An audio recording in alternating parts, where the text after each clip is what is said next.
ગુજરાતમાં અને સમગ્ર દેશમાં હવે જોવા જઈએ તો પેટ્રોલ ડીઝલની કિંમતોમાં ફરી એકવાર વધારો જે છે ઝીકી દેવામાં આવ્યો છે અને હવે આ જ મામલાને લઈ ગોપાલ ઇટાલિયા હવે જનતાની વચ્ચે આવ્યા છે અને જનતાને પૂછી રહ્યા છે કે તેમનો શું અભિપ્રાય છે અત્યારે જે પેટ્રોલ ડીઝલની કિંમતમાં જે વધારો કરવામાં આવ્યો છે તેના પર શું છે સમગ્ર મામલો તેના વિશે વિગતે ચર્ચા કરીએ। નમસ્કાર, હું છું પ્રથમ મોદી, આપ જોઈ રહ્યા છો નિર્ભય ન્યૂઝ। ગુજરાતમાં અને સમગ્ર દેશમાં આજે ફરી એકવાર પેટ્રોલ અને ડીઝલની કિંમતોમાં વધારો જે છે કરવામાં આવ્યો છે। એક મહિનાની અંદર ચોથી વાર જોવા જઈએ તો પેટ્રોલ અને ડીઝલની કિંમતમાં આ વધારો કરવામાં આવ્યો છે। પેટ્રોલ અત્યારે 2.61 પૈસાનો વધારો કરવામાં આવ્યો છે અને ડીઝલમાં 2.71 રૂપિયાનો જે છે વધારો કરતા અત્યારે લોકો જે છે એ બરાબરના સરકાર સામે ભડક્યા છે અને કહી રહ્યા છે કે એક બાજુ તો અમને પેટ્રોલ મળતું નથી અને બીજી તરફ જે સરકાર છે દિવસે ને દિવસે પેટ્રોલની કિંમતોમાં વધારો કરી રહી છે અને હવે આ જ મામલાને લઈ ગોપાલ ઇટાલિયા મેદાને આવે છે। તેમણે સોશિયલ મીડિયા પર એક પોલ જે છે મૂક્યો છે, તેમાં એક મહિનામાં ડીઝલ અને પેટ્રોલના ભાવ ચોથી વખત જે વધ્યા છે અને તેમાં 3 ઓપ્શન મૂક્યા છે કે આ નિર્ણય જનતાને ફાયદાકારક રહેશે, આ નિર્ણયથી જનતા બરબાદ થઈ જશે અને મને કંઈ ફરક પડતો નથી। આ જે સમય અત્યારે વિડીયો શૂટ થઈ રહ્યો છે તે સમયની અંદર જે પોલની અંદર જોવા જઈએ તો 100% લોકોએ એવું કહ્યું છે કે આ નિર્ણયથી જનતા બરબાદ થઈ જશે, કેમ કે જે પ્રકારે છેલ્લે જ્યારે ગુજરાતમાં પેટ્રોલ જે 94 રૂપિયા હતું એ આજે 100 રૂપિયાની પણ પાર જે છે થઈ ગયું છે।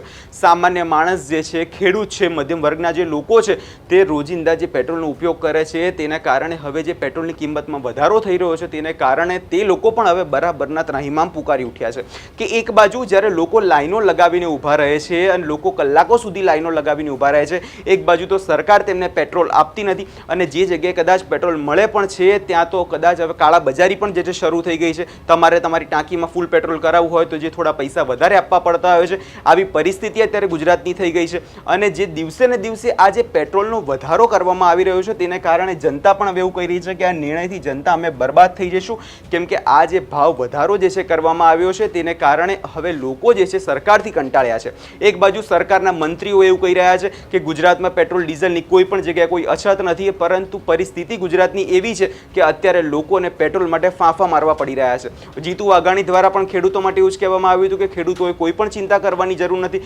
પરંતુ ગઈકાલે આપણે ખેડૂત આગેવાનને સાંભળ્યા, તેમના દ્વારા પણ એવું જ કહેવામાં આવ્યું કે એકવાર જીતુભાઈ તમારા ત્યાં જે પેપર આવે છે એ પેપર એકવાર વાંચજો ત્યારે તમને ખબર પડશે કે ગુજરાતની અત્યારે ખેડૂતો માટેની પરિસ્થિતિ શું છે। હવે જે સરકાર દ્વારા ગઈકાલે એક પરિપત્ર જે છે રજૂ કરવામાં આવ્યો હતો જેમાં ખેડૂતો હવે કેરબા લઈને જ્યારે પેટ્રોલ પંપ પર પહોંચે તો તેમને પેટ્રોલ ભરી આપવામાં આવશે ની જેવી વાત પણ કરવામાં આવી હતી।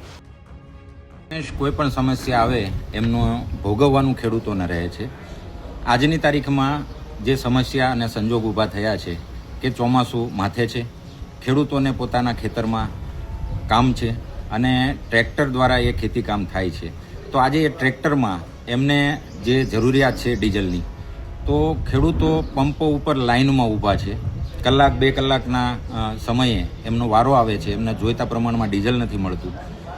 જ્યારે એવું હોય છે કે ટ્રેક્ટર ગામડામાં હોય છે અહીંયાથી 5-10 કિલોમીટર દૂર અને એ કેરબો લઈ અને એમાં ડીઝલ લઈ જતા હોય છે, પણ હમણાં હાલના સમયમાં કેરબામાં પણ ડીઝલ નથી આપતા એટલે ખેડૂત મજબૂર છે એમનું ટ્રેક્ટર લઈને અહીંયા આવે। આજે સવારે મારી જાણમાં આવ્યું કે ટ્રેક્ટરવાળાએ એવું કીધું કે હું તમારી ખેતી કરી દઉં, ડીઝલ તમારે આપવાનું। તો આ સમસ્યાનો સામનો કરવો પડે છે જ્યારે નેતાઓ, અધિકારીઓ, આપણા કલેક્ટર સાહેબ એવું કહે છે કોઈ પણ તંગી નથી, તો આ ખેડૂતોને ક્યાં આને ઘરે લઈ જઈને પીવું છે? એમને જરૂર છે એ માટે તો એ આજે લાઈનમાં ઊભા છે। તો આપ સૌ ખેડૂતો વતી હું એક વિનંતી કરું છું કે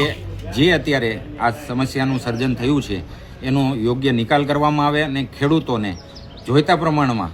ડીઝલ પૂરું પાડવામાં આવે એવી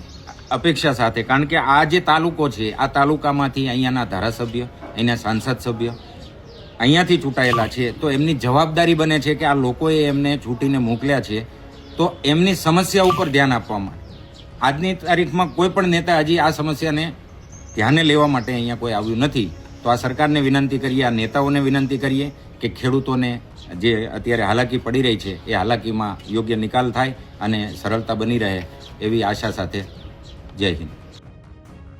અને હવે આ તમામ બાબતોને લઈ આજે જ્યારે ફરી એકવાર પેટ્રોલ ડીઝલની કિંમતમાં જે વધારો થયો છે તેને લઈ આગામી દિવસોમાં જોવાનું એ રહેશે કે સરકારની સામું શું જનતા પડે છે કે કેમ। આ વિષયમાં તમારો શું અભિપ્રાય છે અમને કમેન્ટ કરી ચોક્કસથી જણાવજો અને અમારી ચેનલ નિર્ભય ન્યૂઝને લાઇક, શેર અને સબસ્ક્રાઇબ કરવાનું ભૂલશો નહીં।